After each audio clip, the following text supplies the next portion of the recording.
If you want to see your name at the beginning of all of our videos, as well as see exclusive content here on the homestead, please feel free to join our Patreon. Memberships start off at just $1 a month. And as always, thank you for your support. Do rabbits make nests when they're not pregnant? Sometimes some will, yes. It has a lot to do with hormones and false pregnancies. I've had it happen a few times where a doe has never been bred before and they start nesting around the time that their hormones really come in, around 6 months. And then I have does I've bred, I swore up and down they're pregnant, they nest, and then they never have a litter. My biggest thing when it comes to nesting is if I see a doe nest and I've bred her before, I will give her a box, just in case. I had one doe, her name was Saddle. She always nested around day 15 after being bred. It used to drive me absolutely bonkers. But she'd do it just like clockwork. But then I've had the opposite be true, where I just had does that started pulling hair randomly and I've never bred them. The biggest thing you want to keep an eye of when it comes to false pregnancies is making sure your records are correct and that you're not mixing up breed dates so that you have kits on the wire. I always err on the side of caution because that is one of my biggest fears, is losing an entire litter just because I didn't have good bookkeeping. I'm going to show off Sadie here for this video because every single litter Sadie has had, she has had a foster. Her very first litter, she took over an entire litter on top of hers. She went from having 4 kits to 9 kits, and she only lost one of them. She overproduces milk, she's a great mom. I keep her around mostly for her abilities to raise litters. She is out freaking standing, absolutely love this doe when it comes to fostering. Now, that's not the case with all does, but when we're talking about generalities, most does do very well with fosters. Especially if you can get those fosters into their nest box within the first week. They honestly don't know the difference between their kits and the fosters. Now, that being said, not all does are going to take to being mothers, let alone foster moms. And the biggest thing I worry about when it comes to fosters isn't mom's capabilities of eating that kit or throwing that kit out of the box. It has more to do with milk production and how many kits a doe can handle while keeping condition. That is the biggest question and worry I have when it comes to foster moms. I think you're talking about registering rabbits in general here. And I register rabbits to the ARBA. Now, when it comes to registering your rabbits with the ARBA, there are some rules you have to follow. You have to be a member of the ARBA, your rabbit has to be at least 6 months old, and there has to be at least 3 generations fully filled out in that pedigree. For that pedigree fully filled out, you need to have the name and ear number of the rabbit, how much the rabbit weighed, and the variety of the rabbit going all the way back those 3 generations. Pedigree and the animal has to be inspected by a licensed register, and then you have to pay a fee. It's $6 right now to get it registered.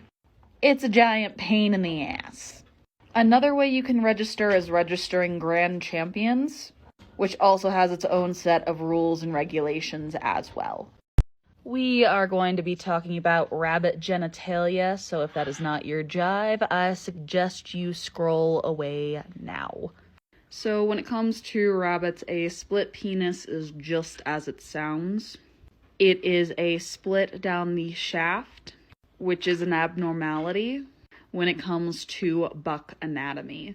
Now, there are varying degrees of split penis. This is a very extreme case in the picture shown. And right here is a more mild case compared to a normal penis in a male rabbit. Normally, a split penis in rabbits is mistaken for a vulva, and you'll see a lot of rabbits get mixed up male to female when this happens. Most times people don't realize that their doe is actually a buck until the testicles grow in. With that being said, there are a few things when it comes to split penis that we see. We see infertility or a low fertility, more UTIs and infections, and quite common we see urine scalding because they can't properly aim and the urine goes down the leg. It's thought that this condition is genetic and carried by the doe, but we aren't 100% sure yet. With that being said, if it's something that shows up in my lines, I will breed the buck and the doe as a test run, and if need be, I will cull the entire line. In the time that I have been raising rabbits, I have seen this show up only once, and I culled the entire doe side. Thankfully, it was only a total of about 4 rabbits at the time, but it was still pretty detrimental because I really liked that doe. But this is a condition you should be checking all of your animals for, and I highly suggest not propagating it through your lines. When it comes to keeping track of my rabbitry, who's related to who, paperwork, all kinds of data, I keep track of it on Everbreed. Everbreed is a wonderful app I absolutely adore, and you can just kind of keep track of everything from pedigrees to tasks, and they have some really great articles. Now, with that all being said, a lot of this stuff I just keep track of in my brain, and it's not too difficult. Now, when we're talking about line breeding and knowing who's related to who, a lot of it is I see these rabbits day in and day out. Most of the time, all I think about is who I'm going to breed to who and what were the benefits of this litter or that litter, and just being excited for show. So all of this I get really excited about keeping track of. So I can easily go, oh, this rabbit is this rabbit's cousin, or this rabbit is this rabbit's uncle or nephew. And a lot of it is I just know who's related to who because of that. But also keep in mind, I have a much smaller rabbitry than a lot of people raising rabbits. Especially during the winter, I only have numbers in the 20s. And when you have a small rabbitry, it's a lot easier to keep track of. And if you're looking at keeping track of this kind of stuff, I highly suggest getting an app that does it for you, or if it works better for you, write it down on paper. Because it can get extremely overwhelming, especially if you have a bunch of rabbits that are all the same color. This question is in reference to the video I posted earlier about split penises, and that the only time I've ever had one happen in the barn, I only culled out the doe's line and not the buck's line. So my choice had a lot to do with circumstance. Although we're not 100% sure, a lot of research has shown that it's probably the doe and not the buck that carries these genetic factors. It's not a widely researched thing. But when we talk about anecdotal evidence within a barn, I can say that the doe was the problem in that pairing. The buck I had used in that pairing was a buck that I had used many, many times, with probably close to 15 does. And he had never produced anything that was really off. In fact, he produced some really amazing kits. The doe, on the other hand, was from a line that I was just trying out, and produced some weird things that I ended up culling the entire line for. In fact, I don't have a single rabbit from that line. But in my pairing of that buck with different does, we didn't have a split penis. But the doe, when paired with that buck, did produce that. So when we talk about eliminating a problem, it looks like the doe was the issue. Now, something we talk about when breeding rabbits is dealing with certain problems. What are you willing to deal with in a line? For instance, off-white spots. I breed blue-eyed whites, so off-white spots is just par for the course. But in a lot of barns, off-white marks would mean automatic cull because they don't want to deal with that gene. So it's kind of a personal choice in that I saw that problem with that doe and I didn't want to deal with it. I will say, though, it was a little frustrating because the buck she threw that had a split penis was a beautiful chocolate buck with gorgeous type. So that just sucked. But again, it was just something I did not want to deal with. So I brought Miss Nina inside to feed her shelved babies, and I honestly think she just kind of fell asleep. She's still not producing much milk. She never pulled fur. I had to pull it for her. So she is definitely on my shit list. But she's such a pretty girl. And first-time moms are absolutely atrocious. But I don't think she minds coming into the house all that much. But this is one of the upsides to constantly handling your rabbits. When it comes to bottle feeding baby bunnies, I normally find that the squirrel nipples, these really small ones, are best for the younger kits. And then as they get older, these standard kitten nipples are the best. Now, just like anything, sometimes baby bunnies don't take to the bottle or these nipples at all. I've heard some people using makeup sponges, some people using cotton rounds. I've had success with Q-tips, but sometimes if the babies aren't eating correctly, you have to go get a tube and tube feed them, which you should not do on your own unless you have the proper training. If we are talking about nest boxes for expectant does, I will leave a nest box in the cage till day 42. If we're talking about nest box for a litter that's already on ground, during the summer I leave my nest boxes in for about 2 weeks. And during the winter I will leave a nest box in the cage up to a month. And all that has to do with is how warm the climate is in the area that we're in. During the winter, I like to keep the nest box in just a bit longer so that the kits have a place to be a little warmer, especially when we're getting sub-zero at night. When it comes to definition of fur colors, it can vary greatly depending on breed.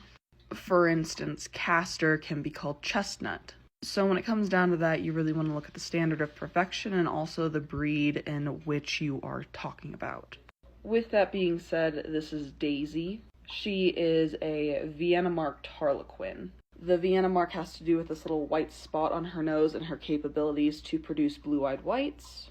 And Harlequin refers to the pattern that she has through her fur right here of the orange and black. So there is a lot to your comment, especially when we're talking about pure breeds versus meat mutts. In fact, I can make an entire YouTube video on the pros and the cons and the why you would want to do one or the other. But something I think is important to talk about when it comes to raising meat rabbits, especially when you have kids, is easier to handle breeds. For instance, when I had my Californians, my 5-year-old knew that we don't touch the Californians. She wasn't allowed to get them out or pick them up or anything like that. But she quite regularly grabs our mini Rex and our silver foxes without problems. Commercial type meat rabbits such as New Zealand's and Californians are great for their purpose, but some of them are very nasty, and I've noticed it more with those breeds than with other breeds. Because any breed can be nasty, we all know that, but I find it more often in Californians and New Zealand's. And again, those two breeds make amazing meat rabbits, especially since they are bred commercially for meat. They have a great meat to bone ratio and feed ratio. With that being said, I like the Rex and the Silver Fox better. I like their personalities much more. As a rule, they're just calmer, easier to handle. They're a little slower growing, of course, but I also don't worry about my children sticking their fingers in the cages and getting bit with those breeds. Now, if you can find silver foxes, I find I like the silver foxes more than the standard Rex, but it can be difficult sometimes to find good stock. Definitely, at some point, you're going to have a doe that's just a bad mom. It's just a part of raising any animal, really. That being said, there are a few things you can do to kind of mitigate that. One, breed multiple does at the same time. So if you're getting those two does, you breed them together just in case one mama dies or fails to be a good mother. Once you start getting more animals and you start breeding more rabbits, what I like to do is a staggered schedule. For instance, I would breed a mom who I know is absolutely amazing and does an amazing job with all of her litters. I would breed her to give birth on a Monday. I don't need to worry about work. I can just let her take care of things, and I check on the babies when they come because I know she's a good mom. And then 3 to 4 days later, I would breed my mom that I was worried about being a bad mom, so my first-time moms or moms who have struggled in the past. I breed them so that they have babies on a Saturday or a Sunday so that no matter what, I can be home. I get a baby monitor with a little camera on it, and I watch. I give the mom space and time to do her job, but I am there just in case anything happens. And in theory, as long as my previous great mom took, I have a foster mom on standby who's already in milk. Now, I always plan for this. I'm always prepared for a bad mom, but sometimes, even if you breed 3, 4 does all at the same time, they don't have babies together. Running a large operation and you stagger it out to where you're having babies every week or so, you can take one of the older mothers and again try to foster. But if not, have a mixture of kitten milk on standby. Like a mixture that is 1 part kitten milk, 1 part heavy whipping cream, and 1 part sugar syrup, and then you crush in a probiotic into that. My friend Domina the Spot Cat has a recipe as well that has to do with kitten milk and egg yolks. People have used goat milk. I keep syringes, makeup sponges, and cotton balls on standby to try to nurse the doe. That didn't necessarily work out. And then I just try to continue to feed the babies off of that doe by shelving and holding the doe, and supplement with the kitten milk. And there are going to be times where you try to do your best and it's not enough. And that's just an unfortunate part of raising rabbits. Thankfully, 9 times out of 10, you don't have to get as extreme as bottle feeding. But always be prepared for when that does happen. I mean, she's not really a baby anymore. She is a full-fledged adult at senior weight, and still sporting this weird throwback color. But she's doing fantastic. We still have Moose. I think I'm gonna breed her and try her out with Moose and just see what we get. I'm gonna follow some Champagne breeder's advice that I got from our last show, because Cookie has absolutely outstanding type. And she's such a sweet girl, so why not? The running joke at show is she's just a Silver Fox wannabe. But if I put her on a Silver Fox table, I would probably get DQ'd for her having flyback fur. But yeah, she's doing great, and I'm hoping she'll be a better mother than her mother was. There are quite a few things that we can talk about with your post, just because you bring up a lot of subjects. When it comes to pregnancy, we normally look at about 30 days when it comes to babies. But I prefer to keep nests in cages until day 42 because sometimes we do have windows go over. My mini Rex lines normally have babies on day 31, and my large commercial breed rabbits normally have babies on day 33. But when we look at pregnancies, we also look at things such as delayed implantation, which does happen sometimes, so it's just a reason why to keep your boxes in longer and kind of hold off just in case. But you'll learn more about that as you keep your rabbits for longer and you learn your lines. If you're having problem with your rabbits catching, one thing that stands out to me is you say young bucks. How young are we talking? Although bucks are fertile around 4 months of age, that doesn't necessarily mean they know how to do their job in that time frame. Some bucks take 6 to 9 months to really understand how to breed a doe, especially if you have an aggressive doe, so that's something to keep in mind. Now, if your bucks are old enough and they are doing the appropriate thing, is your doe receptive? Is she the proper weight? Is her vent the correct color? Is she at the appropriate age for breeding? If all of those answers are yes, have you tried the vinegar trick? Have you tried the light trick? Have you tried the car ride trick? There are a bunch of things to try, including switching around your does and bucks. So for instance, Sadie here may not get bred by Strawberry, but she'll have babies with Gigi. It's just a question of who are they compatible with. So I'd try those tricks and see if they work and see if maybe it is on the pairing itself. Look who finally got their hind feed. They shipped it to Salt Lake City, which is the wrong direction from where I live, so it took a little extra time to get here, but super excited about it. But as we switch over to a new feed, it's important to remember that you want to be careful of your feed ratios. When you're switching feed, you should always have a transitional feed. And just like with dogs, you want to start off with a 25% new to a 75% old. Then after a few days of that, you'll go 50-50. A few days of that, you'll go 75% with the new feed, 25% with the old. And then anywhere after 5 to 7 days is normally what's recommended. You can go 100% new. And the reason you want to do this is rabbits have a very delicate gut biome. They're prone to things like GI stasis and bloat, and that's not anything we want to deal with. Now, if you don't have a transitional feed, this is one of the few times I suggest hay and using it to feed as a nutritional standpoint. You can feed that hay and slowly introduce the new pellet on top. But again, you want to be very careful and watch out for things such as bloat and GI stasis and be on the ready to fix that if need be. But I got a good weight on everyone. I am doing about 8 ounces for my commercial rabbits. I'm doing about 5 ounces a day for my mini Rex. And here in a month, I'll get a weight. And after 2 months, I'll decide whether or not I really like this feed or not, if I want to continue it, if I want to mix it with something else.